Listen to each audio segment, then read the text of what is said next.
Hello दोस्तों, नदीम की बात में आप सबका बहुत स्वागत है। मैं नदीम अहमद शेख। आज मैं बात करूंगा मध्य प्रदेश में होने वाले विधानसभा चुनाव की। हालांकि विधानसभा चुनाव तो 5 राज्यों में होने जा रहे हैं, लेकिन मैं बात करूंगा मध्य प्रदेश की, क्योंकि मध्य प्रदेश सबसे बड़ा राज्य है और पिछले कई चुनाव से वहां भारतीय जनता पार्टी को जीत मिलती आ रही है। हालांकि पिछली बार वहां की जनता ने कांग्रेस पार्टी पर भरोसा जताया था और कांग्रेस पार्टी की बहुमत वाली सरकार बनवाई थी। लेकिन कहते हैं ना कि जब अपना ही सिक्का खोटा हो तो दूसरों का क्या कहना।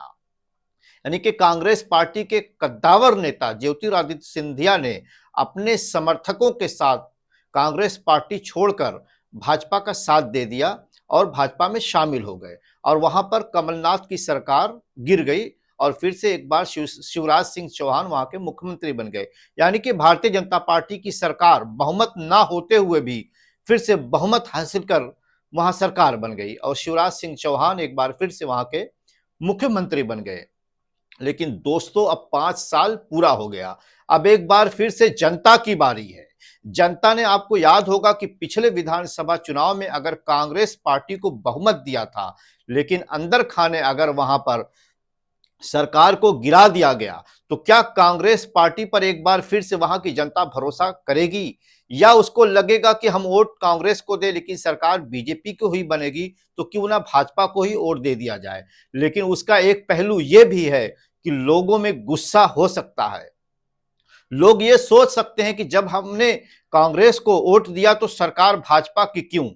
सवाल ये बड़ा है। लेकिन ज्योतिरादित्य सिंधिया ने अगर कांग्रेस पार्टी के साथ इस तरह का व्यवहार किया और कांग्रेस में जो भी उनका मामला हो, मैं गद्दारी तो नहीं कह सकता, लेकिन अगर जनता आपको वोट दे रही है, आपकी सरकार बना रही है और आप अगर उस बहुमत को लेकर दूसरी पार्टी में शामिल हो जाएं, तो मेरे ख्याल से ये जनता के फैसले का अपमान है। और क्या जनता इस बार 2023 के विधानसभा चुनाव में उस अपमान का बदला लेगी? दोस्तों, जहां तक वहां पर जमीनी लोगों से, वहां के पत्रकारों से, वहां के लोकल कुछ जो मेरे सहयोगी हैं जिनसे मेरी बातचीत होती है, उनसे अगर मैं बात करता हूं तो लोगों का खुला साफ साफ बिल्कुल कहना है कि इस बार एक बार फिर से यहां के लोग कांग्रेस पार्टी की तरफ अपना रुझान दिखा रहे हैं। यानी एक बार फिर से ये माना जा रहा है कि कमलनाथ की सरकार वहां से बन रही है। लेकिन ज्योतिरादित्य सिंधिया जिस तरीके से कांग्रेस पार्टी को दो फाड़ करके बीजेपी में शामिल हो गए, उनका क्या होगा? चुनाव के बाद क्या उनका रुतबा भाजपा में वही बरकरार रहेगा या एक बार फिर से उन्हें यह लगेगा कि मेरा यह फैसला गलत था? देखना यह है कि चुनावी नतीजे क्या कहते हैं। लेकिन दोस्तों, अगले हफ्ते से मैं वहां पर मध्य प्रदेश की जमीन पर रहूंगा, वहां चप्पे चप्पे से आप तक खबरें पहुंचाने की कोशिश करूंगा। एक एक विधानसभा क्षेत्र में मैं जाऊंगा और वहां की जनता से बात करूंगा।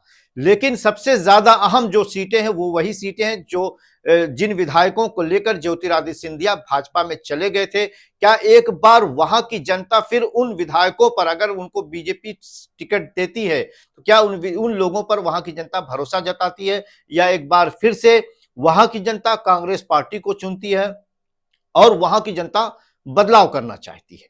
ये तो चुनावी नतीजे ही बताएंगे। लेकिन जो चुनावी गणित कह रहे हैं वो यही कह रहे हैं कि इस बार मध्य प्रदेश में एक बार फिर से कांग्रेस काफी मजबूत स्थिति में है और वहां के लोग एक बार फिर से, चूंकि वहां के जो जिस तरीके से आपने देखा होगा कांग्रेस पार्टी कर्नाटका में सरकार बन गई, राजस्थान में आपने देखा होगा जिस तरीके से गैस सिलेंडर की कीमत 500 रुपए कर दी गई, या मध्य प्रदेश में ही जैसे ही पिछली बार कमलनाथ की सरकार बनी थी, आपने देखा होगा कि किसानों के कर्जे माफ किए जा रहे थे। तो क्या लगता है कि इस बार वहां के गरीब मजदूर किसान एक बार फिर से जमकर कांग्रेस पार्टी का साथ देंगे और कमलनाथ के हाथ को मजबूत करेंगे?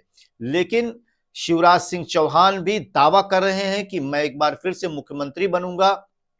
वो तो जनता के बीच में जाकर लोगों से हाथ उठवा रहे हैं, लोगों से हुकारी भरवा रहे हैं, क्या आप एक बार फिर से मुझे मौका देंगे? जाहिर सी बात है कि जब एक मुख्यमंत्री सामने हो तो लोग हाँ ही कहते हैं, लेकिन उनके मन की बात जो होती है वो तो चुनाव के दिन ही निकल कर आती है। दोस्तों, अब तकरीबन 20 दिन, 20 से भी ज्यादा दिन अभी चुनाव में बाकी हैं मैं अगले हफ्ते वहां मध्य प्रदेश रहूंगा। हालांकि वहां पे अभी बहुत सारी रैलियां होनी बाकी हैं।